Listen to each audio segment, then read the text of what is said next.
আসসালামু আলাইকুম দর্শক। ভয়াবহ দাবানলে পড়ছে ইসরায়েল। তীব্র তাপ এবং প্রবল বাতাসের কারণে দেশটির বেশ কয়েকটি শহরে আগুন ছড়িয়ে পড়েছে।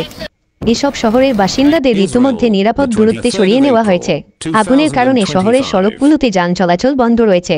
লাইনের কাছে আগুন লাগায় ট্রেন চলাচলও বন্ধ করে দেওয়া হয়েছে। এমন পরিস্থিতিতে অ্যাডহক কমান্ড সেন্টারে জরুরি বৈঠকে অংশ নিয়েছেন ইসরায়েলের প্রধানমন্ত্রী বেনিয়ামিন নেতানিয়াহু। বুধবার 23শে এপ্রিল রাতে আনাদোলুর এক প্রতিবেদনে এসব তথ্য জানা গেছে। প্রতিবেদনে বলা হয়েছে, মধ্য ইসরায়েলের মোসাব টারুমের কাছে প্রথমে আগুনের সূত্রপাত হয়। তাপমাত্রা বৃদ্ধি এবং তীব্র বাতাসের কারণে তা ছড়িয়ে বিভিন্ন জায়গায় ছড়িয়ে পড়ে। এরপর বেইত শেমেশ শহরের বেশ কয়েকটি স্থানে আগুন লাগে। তীব্র বাতাসে আগুন বিভিন্ন শহরে ছড়িয়ে পড়ে। এক পর্যায়ে আগুন আরও ভয়াবহ আকার ধারণ করে নিয়ন্ত্রণের বাইরে চলে যায়। এছাড়াও এশতাওল, বেইত মেইর এবং মেসিলাত জিয়ন শহর থেকে বাসিন্দাদের সরিয়ে নিয়েছে। ভয়াবহ আগুনের ফলে সড়কের গাড়ি চালকরা তাদের যানবাহনকে ফেলে শহর ছাড়তে বাধ্য হন। বিমানের সাহায্যে আগুন নেভানোর কাজ ইতিমধ্যে শুরু করা হয়েছে। আগুন নেভাতে গিয়ে 7 জন দমকলকর্মী সহ কমপক্ষে 9 জন আহত হয়েছেন বলে খবর। তিনি বলেন, দাবানলের স্থান থেকে জেরুজালেম প্রায় 25 কিলোমিটার দূরে।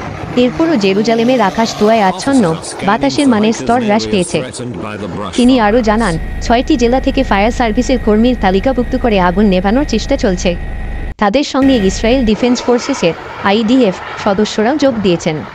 বেইত শেমেশের উত্তরে দাবানল নেভাতে প্রায় 110টি অগ্নিনির্বাপক দল, 11টি অগ্নিনির্বাপক বিমান এবং একটি হেলিকপ্টার কাজ করছে।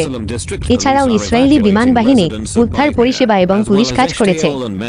সামাজিক যোগাযোগ মাধ্যমে প্রকাশিত ফুটেজ দেখা গেছে, গৃহপতির কাছে মহাসড়ক ধরে হেঁটে যাওয়া লোকজনের ভিড়, চারিপাশ ভারী ধোঁয়ায় আচ্ছন্ন। সাথে থাকার জন্য ধন্যবাদ দর্শক। আসসালামু